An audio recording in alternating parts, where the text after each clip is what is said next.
Hello friends, today we will learn about the tongue. First of all, introduction. Tongue is the mobile muscular organ situated in oral cavity. Functions of the tongue. Tongue is associated with speech, taste, chewing, deglutition and cleansing of mouth. We have taken the sagittal section of head and neck region. Here you can see this is the tongue.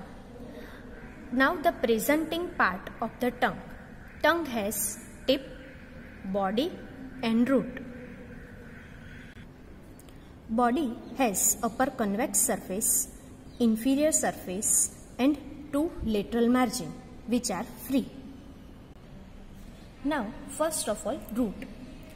Root is the part of the tongue that is attached to the floor of the mouth. It extends from the symphysis menti to hyoid bone. It is mainly formed by the lower fiber of the genioglossus muscle. This is the genioglossus muscle. Now tip. Tip, it is the anterior free end of the tongue. At rest, it lies behind the upper incisor teeth. Now we have taken separate specimen of tongue with larynx.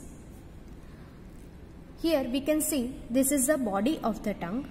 It has upper convex surface, inferior surface which is confined only to the oral part and two lateral margin which are free. Now dorsal surface of the tongue. It is convex in all direction. It is divided into three parts. The anterior 2/3 portion, posterior 1/3 portion and posterior most portion. The anterior 2/3 portion, it is also known as oral part. The posterior 1/3 portion also known as pharyngeal part. These two parts are separated by a V-shaped sulcus that is known as sulcus terminalis.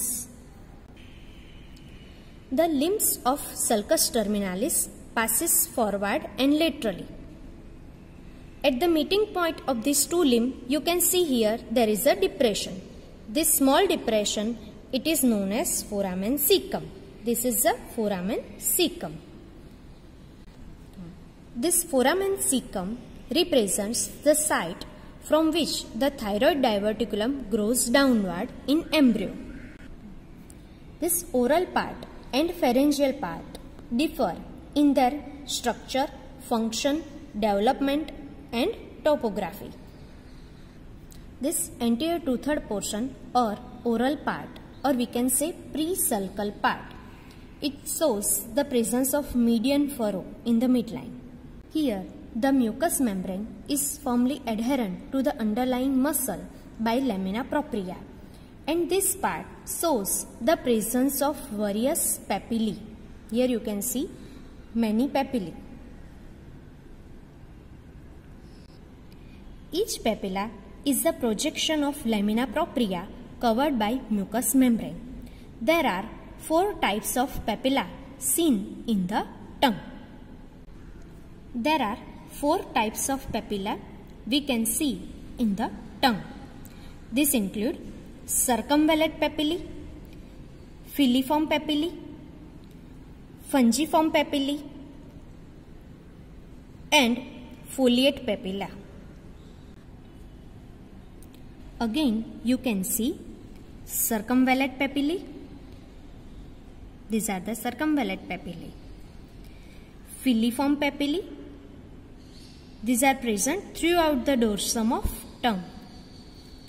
Then foliate papilla, you can see these are the vertical folds like.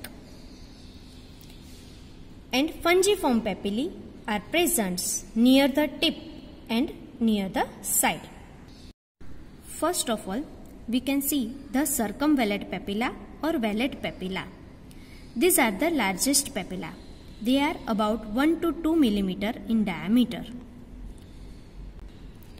They are 8 to 12 in numbers, situated just in front of the sulcus terminalis.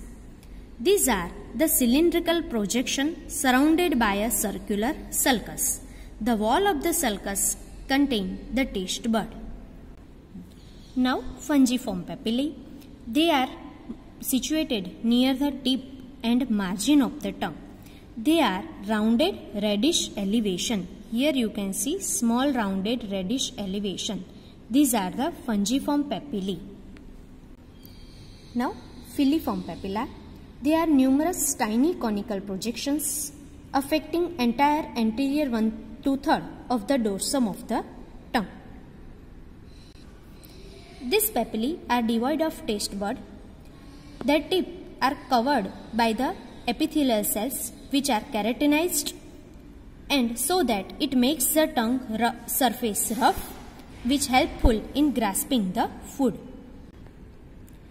Now, posterior 1/3 part of the tongue, which is also known as pharyngeal part or post-sulcal part, as it lies behind the sulcus terminalis. Here, the mucous membrane is devoid of papilla. It is separated from the underlying muscle by the loose submucosal coat, which contains the numerous lymphoid follicles, which collectively form the lingual tonsils. Here you can see these are the lymphoid follicles which forms the lingual tonsil. This part also contains mucosal gland. This posterior surface of this posterior 1/3 part, it is also known as the base of the tongue.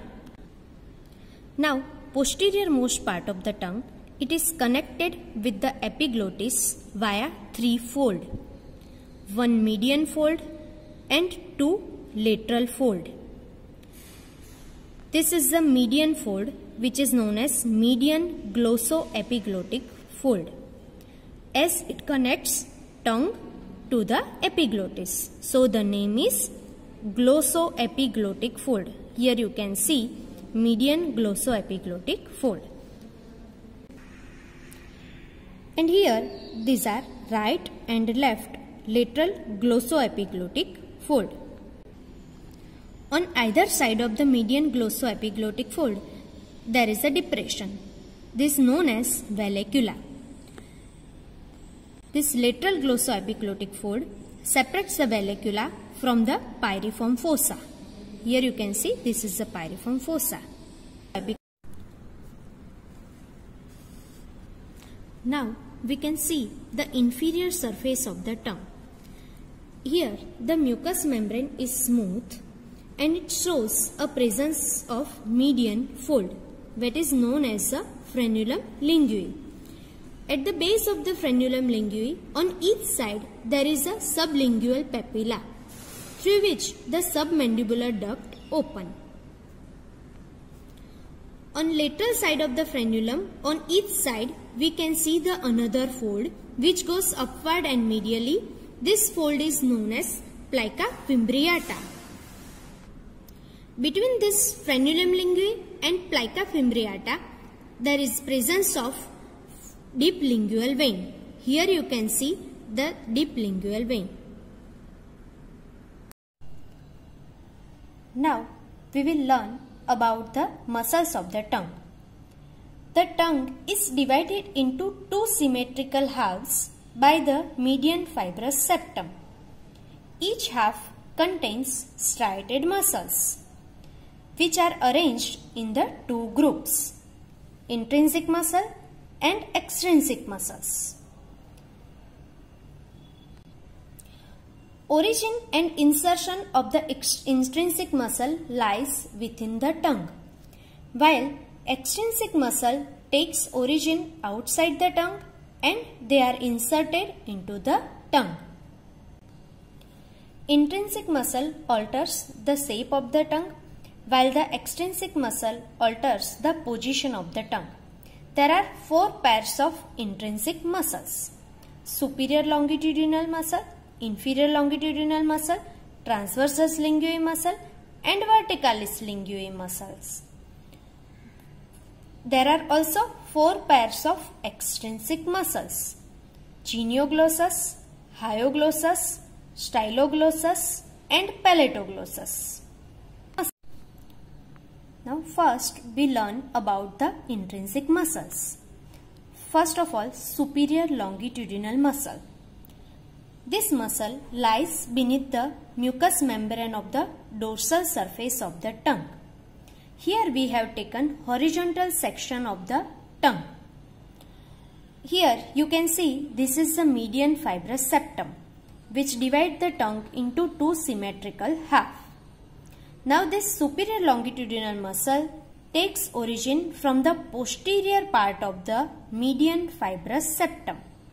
The muscle fiber passes forward and laterally. That means they diverge and they inserted into the side of the tongue. So when this muscle fiber contracts, it reduces the length of the tongue and make the dorsal surface concave from side to side. Now, inferior longitudinal muscles. This muscle lies beneath the mucous membrane of the under surface of the tongue. Here, this muscle fiber takes origin from the posterior part of the side of the tongue. The fiber converges forward and inserted into the anterior part of the median fibrous septum. So when this fiber contracts, it decreases the length of the tongue and make the dorsal surface convex. Now we learn about transversus linguae muscle. Here we have taken the coronal section of the tongue. The transversus linguae fiber takes origin from the median fibrous septum. They passes laterally and inserted into the side of the tongue. So contraction of this muscle leads to decrease in the width of the tongue and increases the length of the tongue. Now verticalis linguae muscle. This muscle arises from the lamina propria of the dorsum of the tongue. The fiber passes downward and then laterally and inserted into the side of the tongue. So, contraction of this fiber leads to increase in the width of the tongue and make the dorsal surface concave from side to side. Here, for the purpose of understanding the direction of the fibers of intrinsic muscle, I have drawn all the schematic diagram. Here you can see the arrangement of the intrinsic muscle in this figure of coronal section of the tongue. This is a superior longitudinal muscle, lies beneath the mucous membrane of the dorsum of the tongue. This is the inferior longitudinal muscle, lies beneath the mucous membrane of the under surface of the tongue. It lies deep to this hyoglossus muscle. This is the hyoglossus muscle extending from the hyoid bone to the tongue. And this is the transversus linguae muscle passing laterally through the genioglossi. And this is the verticalis muscle which arising from the lamina propria of the dorsum of the tongue. Now first, in this section of head and neck, we will learn about genioglossus. The origin of genioglossus muscle is from the superior genial tubercle. The upper fiber goes to insert into the tip, middle fiber goes to insert on the dorsum of the tongue, and lowermost fiber goes to insert on the hyoid bone. You can see here this genioglossus, it is the fan-shaped muscle and it forms the main bulk of the tongue. Now the axon of genioglossus, it protrudes the tip of the tongue and it makes the dorsal surface concave from side to side. It prevents the backward fall of the tongue and so that it prevents the obstruction of respiration. So this muscle is known as safety muscle of the tongue. Now I will move the tongue. so that you can see a fold here.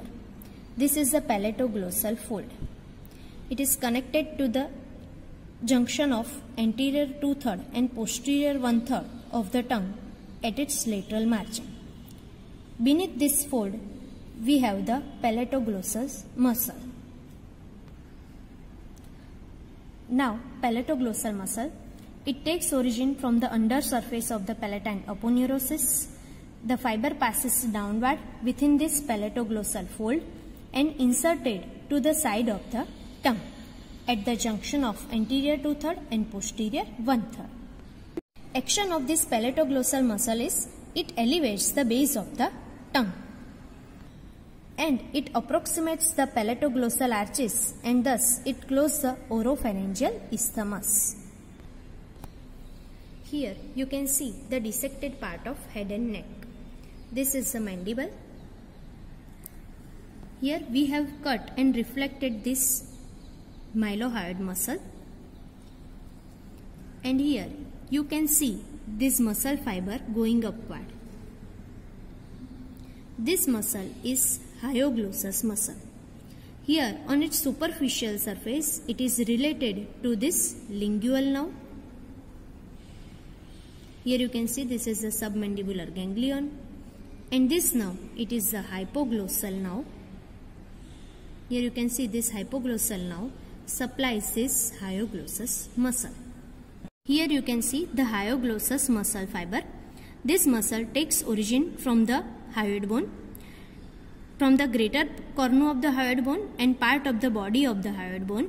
The fiber goes upward and inserted into the side of the tongue. Here at the site of insertion, it lies between the styloglossus muscle laterally and inferior longitudinal muscle medially. Here you can see this is the styloglossus muscle. Now the action of this hyoglossus muscle is it depresses the side of the tongues and make the dorsal surface convex. Now styloglossus muscle. It takes origin from the tip of the styloid process and part of the anterior surface of the styloid process. The fiber goes downward and forward and inserted to the side of the tongue. Action of this muscle is it retracts the tongue backward and upward. So its action is antagonistic to the genioglossus muscle. Now we will learn about the arterial supply of the tongue. Lingual artery is the principal artery of the tongue, which is the branch of external carotid artery. Here you can see this is the lingual artery arising from the external carotid artery. The course of artery is divided into 3 parts by hyoglossus muscle. This is the hyoglossus muscle. The first part of artery lies within the carotid triangle and extends from the origin to the posterior border of hyoglossus muscle. It forms a characteristic loop upward, which allows the free movement of hyoid bone. Now the second part of artery, it lies deep to the hyoglossus muscle. It runs horizontally forward along the upper border of hyoid bone. Now the third part. The third part of artery, it is also known as deep lingual artery. It runs upward along the anterior border of hyoglossus muscle and then run forward beneath the mucous membrane of under surface of tongue on each side of frenulum linguae. At the tip of the tongue, the lingual artery anastomoses with its fellow of the opposite side. 3 to 4 dorsal lingual arteries arising from the second part of the lingual artery, they passes upward to supply the pharyngeal part of the tongue. The rest of the tongue is supplied by the deep lingual artery.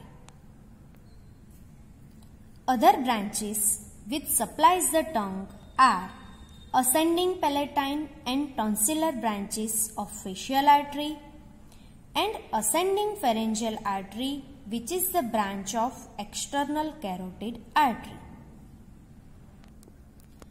Now, venous drainage of the tongue. Veins of the tongue are arranged in two sets, superficial and deep. Superficial veins drain the tip and under surface of the tongue.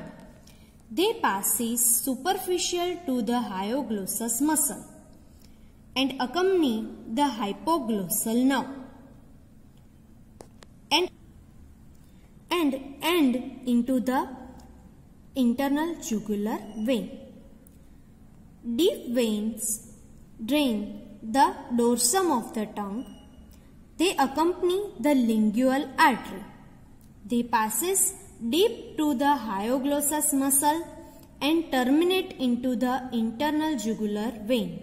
They terminate either directly or after joining with the superficial vein. Now, the lymphatic drainage of the tongue. The tip of the tongue drains bilaterally into the submental group of lymph node. The marginal part of the right and left half of the anterior two-third of the tongue drain unilaterally into the submandibular group of lymph node. The central part of the anterior two-third portion drains bilaterally to the deep cervical group of lymph node.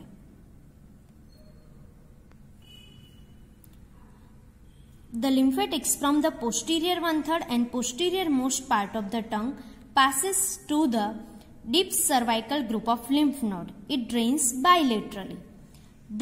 From all this group of lymph node, lymph drain ultimately to the jugulo-omohyoid group of lymph node, which is known as principal group of lymph node of the tongue. Now, there are some peculiarities of lymphatics of the tongue. It includes lymphatics of the tongue do not accompany the blood vessels.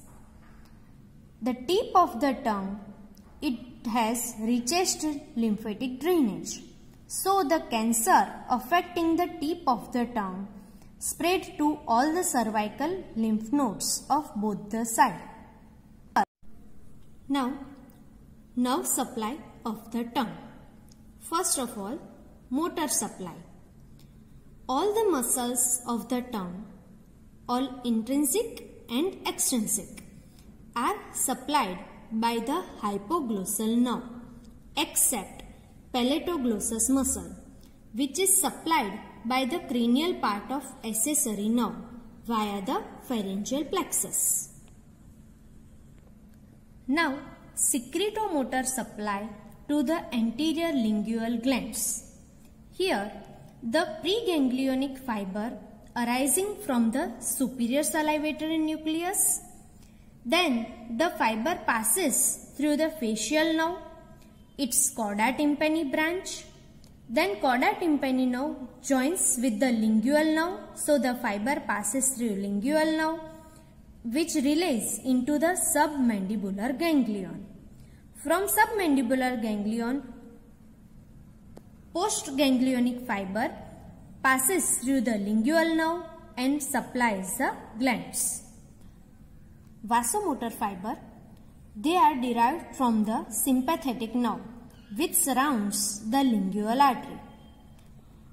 This fiber convey the postganglionic fiber from the superior cervical ganglion of the sympathetic trunk. Now, sensory nerve supply. General sensation from the anterior two-third of the tongue are carried by the lingual nerve and taste sensation by the cauda tympani nerve. Lingual nerve, it is the post-traumatic branch of the first pharyngeal arch, and cauda tympani is the pre-traumatic branch of the first pharyngeal arch. Both general and special taste sensation from the posterior one-third of the tongue are carried by the glossopharyngeal nerve. and both general and taste sensation from the posterior most part of the tongue are carried by the internal laryngeal nerve, which is a branch of superior laryngeal nerve, which is a branch of vagus nerve. Now we will learn about the development of tongue.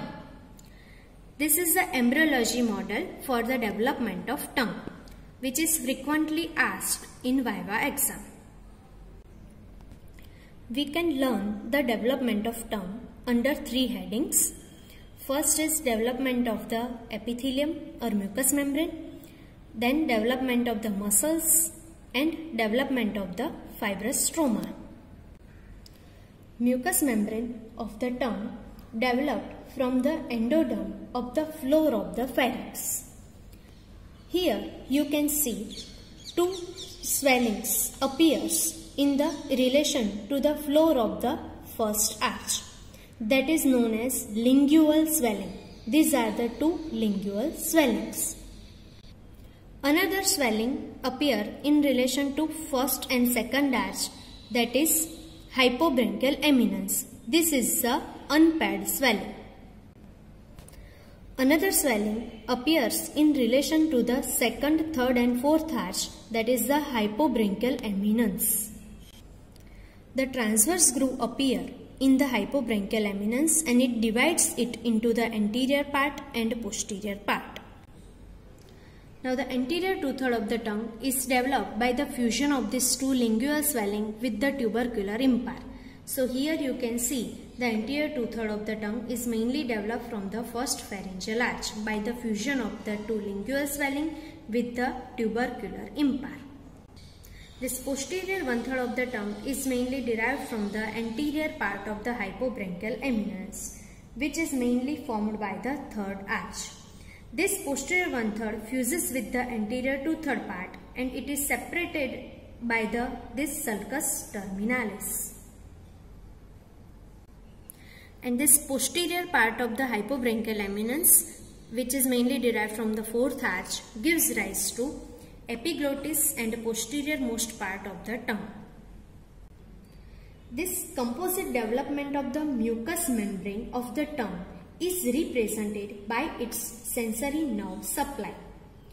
We know that this anterior 2/3 of the tongue is mainly developed from the first arch.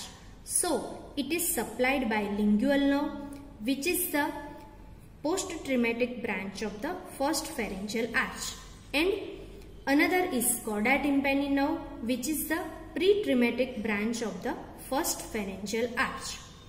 Then posterior 1/3 of the tongue is mainly developed from the third arch.